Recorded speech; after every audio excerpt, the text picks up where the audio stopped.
بسم اللہ الرحمن الرحیم۔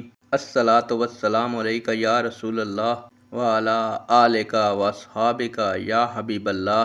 السلام علیکم ناظرین و سامعین، اللہ تعالیٰ سے دعا ہے کہ اللہ تعالیٰ آپ لوگوں کو خوش و خرم رکھے اور آپ لوگوں کی تمام دلی مرادیں پوری فرمائے۔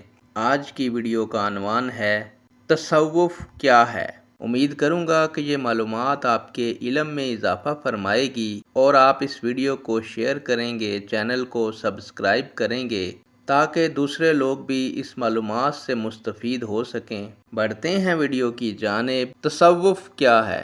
پیارے دوستو، تصوف و طریقت کی اکثر اصطلاحات قرآن و حدیث میں نہیں ملتی، اور خاص کر جاہلوں کے اس قول سے کہ جناب شریعت اور ہے اور فقیری اور ہے، یہ گمان ہوتا ہے کہ شاید یہ کوئی شریعت سے الگ علم ہے جو بعد میں رائج ہوا ہوگا، یا قرآن و حدیث سے کوئی الگ چیز ہے۔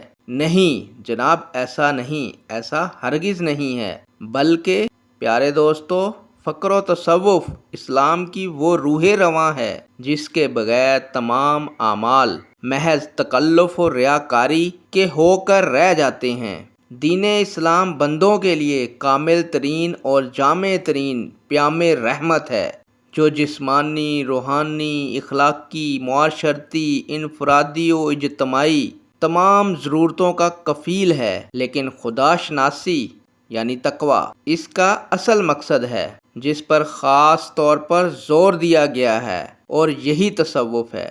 اللہ تعالیٰ فرماتا ہے، قد افلح من تزکی وذکر اسم ربہ فصلی۔ ترجمہ: بے شک فلاح پائی اس شخص نے جس نے تزکیہ حاصل کیا اور اپنے رب کے نام کا ذکر کیا، پھر نماز پڑھی۔